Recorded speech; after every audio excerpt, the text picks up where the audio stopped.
Good morning, everyone. It's a beautiful day in Toronto here. Look at the sunshine.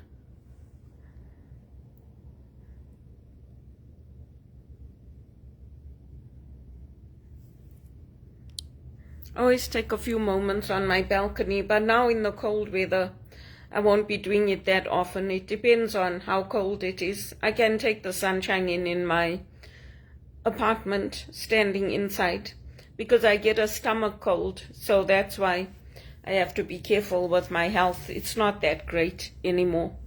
I also put back on all the weight I lost, so I guess God and I have had some conversations about that. I told him to fix my liver and help me lose the weight, because I need to live my life and I have a lot more plans that I want to fulfill in my life. So hopefully he'll do that for me, because I'm doing all the right things. But he has his own plans and he has his own purpose in his life and what he wants for my life. So let's see. Hopefully that will work out.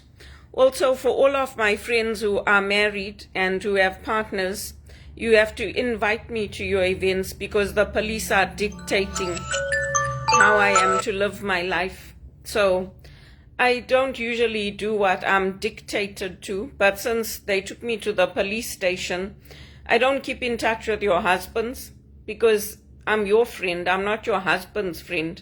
The same thing I told my sister, I'm her sister.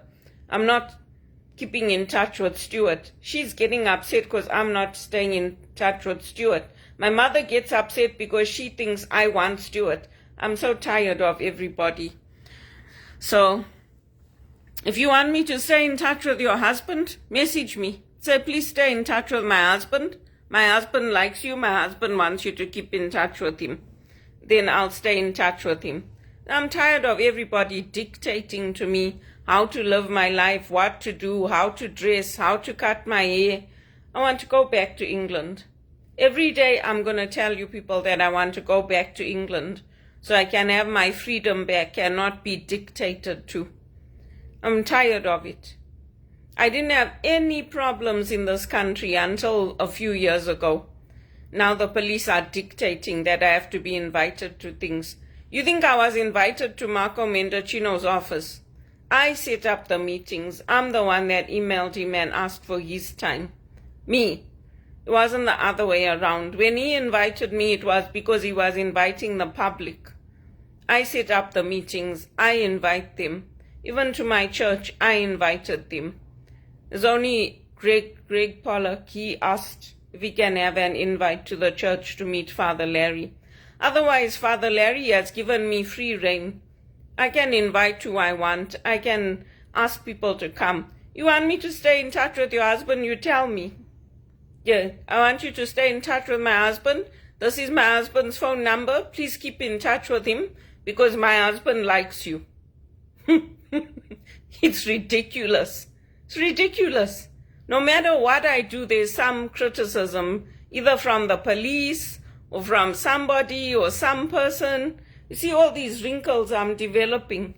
It's all because of all this dictatorship. Oh, don't post the news on Facebook. Don't do this, don't do that. Don't genuflect in the church if you can't genuflect all the way. What if I have problems with my knees? Some of these priests are ridiculous. Oh, why are you genuflecting halfway? Maybe I have a problem with my knee, buddy, and I can't genuflect all the way down. So maybe that's why. It's ridiculous. I'm tired of everybody. You want me to stay in touch with your husband? You tell your husband, please stay in touch with this girl, because I want you to stay in touch with her. I don't even stay in touch with my cousin's husbands. I don't even stay in touch with Sydney and Carol. I stay in touch with Carol. I don't stay in touch with Sydney. I'm tired of these people. It's like an ongoing drama. You see, when Uncle Marcus and Auntie Dilly sat their big anniversary, wedding anniversary, they didn't invite me. They didn't invite the godchild. So it's good for them. Let them invite who they want. I don't ask them to invite me. I just don't go anymore. I don't go. You don't want me to celebrate your big anniversaries with you. That's perfectly fine. You invite who you want to invite. It doesn't hurt me. Why should it hurt me? You people must get your heads screwed on straight and stop telling me that, oh, why didn't you talk to my husband? Why must I talk to your husband about the weather? What do you want me to talk to your husband about? Seriously? Your husbands don't even spend any time with me. You want me to talk to them? What do you want me to talk to them about? When Lisa was alive, my friend Lisa Dulab, I used to talk to Diver. Now Lisa passed away. I don't hear from Diver anymore. But seriously, I don't get these people. I don't get how people in North America think. I don't get how the police think. I don't get why the police and the security guards have to track me and track certain people, where we're going, when we're coming. I don't get it. I just live my quiet life. I try to get work. When I get work, I do very well in my jobs. Then people have problems in their personal life. Then they contact the police and they get me into trouble. Your personal lives have got nothing to do with me, buddy. Keep your personal life to yourself and don't bring it into my workplace. I don't cause problems for you guys in your workplace. I don't call your parish priests and call your people and tell them, oh, this happened, that happened, do I? You're wasting the public's money by calling the police and getting the police involved in my workplaces. If you know somebody that's laundering money in the bank, or you know something that's happening, then call the police. Don't waste my time. Don't waste my time. Enough of my life has been wasted in this country because people have a problem with my approach, or people have a problem with how I dress, or people have a problem with my hair. There's people that go to work drunk. They're still in their jobs. There's people that go to work with hair all the way down to their backsides. They're still in their jobs. There's people that are twice the size as I am. They're still in their jobs. Only I'm getting put out of my jobs because of you people causing problems for me. Oh, we just want to know. We just concerned. Be concerned with your own life, please. Be concerned with your own life and your own well-being, and leave me alone, because I've run my life perfectly fine. I don't need you to call the police and interfere in my life and cause problems for me in Canada. I'm tired of it. I'm tired of it. I told my sister also, I said, when you guys are having big family parties, I should also be there. She's saying no. I said, yes, I should. Even my cousin in England, Maggie, told me, she said, how can they leave you out? Everybody's coming and they're leaving you out. I said, I don't know. I even told my mother. She's like, no, you can't come.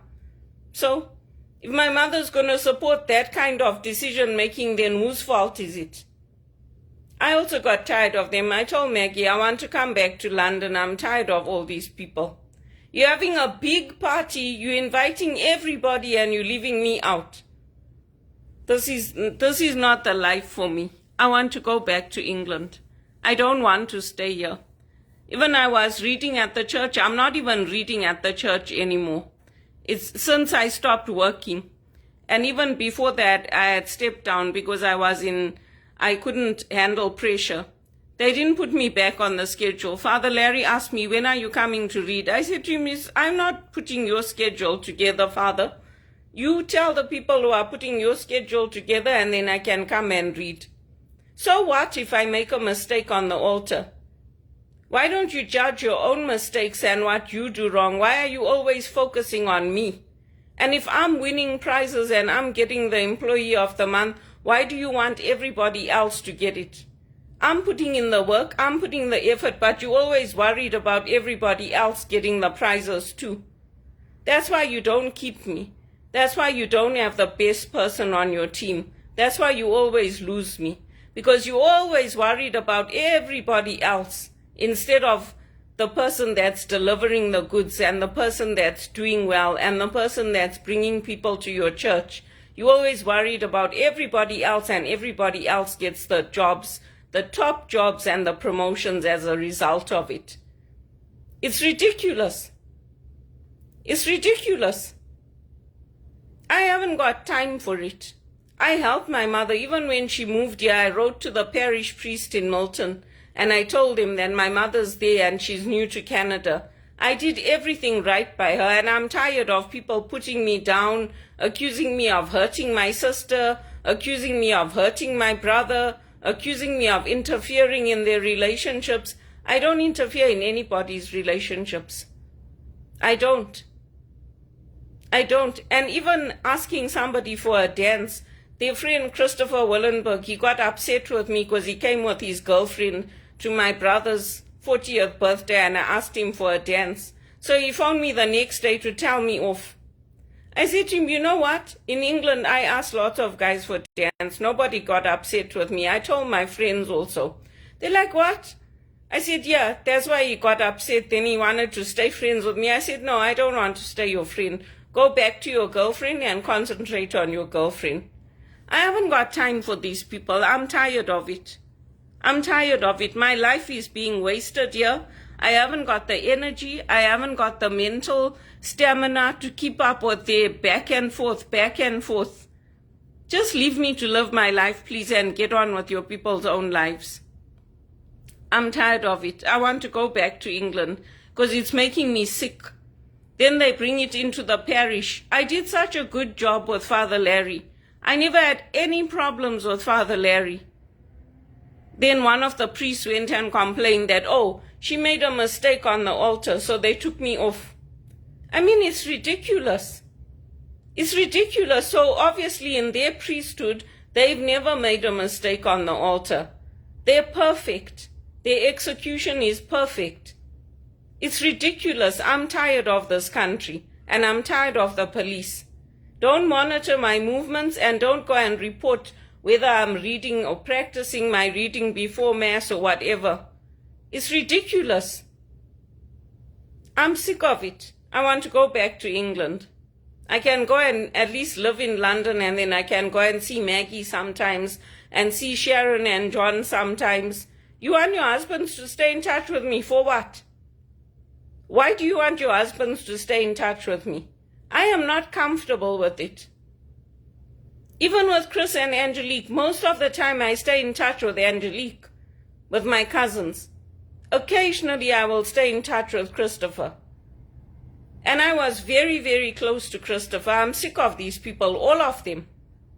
There's no appreciation for my life in this country, nothing. If there was, I would be in a top job and none of these people would be interfering in my life, including the police dictating to me, oh, you must be invited. I will also invite people if I want, and I don't invite family. If they want to see me, they pick up the phone and say, are you at home? Can we come see you? Now I also invite because of what they did and what my mother did. My mother sends formal invitations. And she's always like, I got this appointment, I got that appointment, I got this, I got that. So now I also tell them, I don't change my life for them. Not anymore. I'm tired of it. I had enough of it. Even their friend, Anita and Chris's friend, I told him, I'm not your friend. He's like, oh, I'm disappointed. I said, well, I'm sorry, I'm also disappointed too. I have not stayed in touch with him since that day, since my brother-in-law's 40th birthday. I don't, and my brother-in-law, he's given me the support. Stuart supports me. He said, yeah, don't stay in touch with him. You mustn't. Why is he phoning you and telling you off for something like that? So I'm tired of all these people. I want to go back to England. Otherwise, Elvis must take me to America because I'm sick of being dictated to. If Father Larry wants me to read, he has to get them to put me back on the roster, and he has to make sure I'm reading at the Mass that he's scheduled for, because these other priests are also full of crap.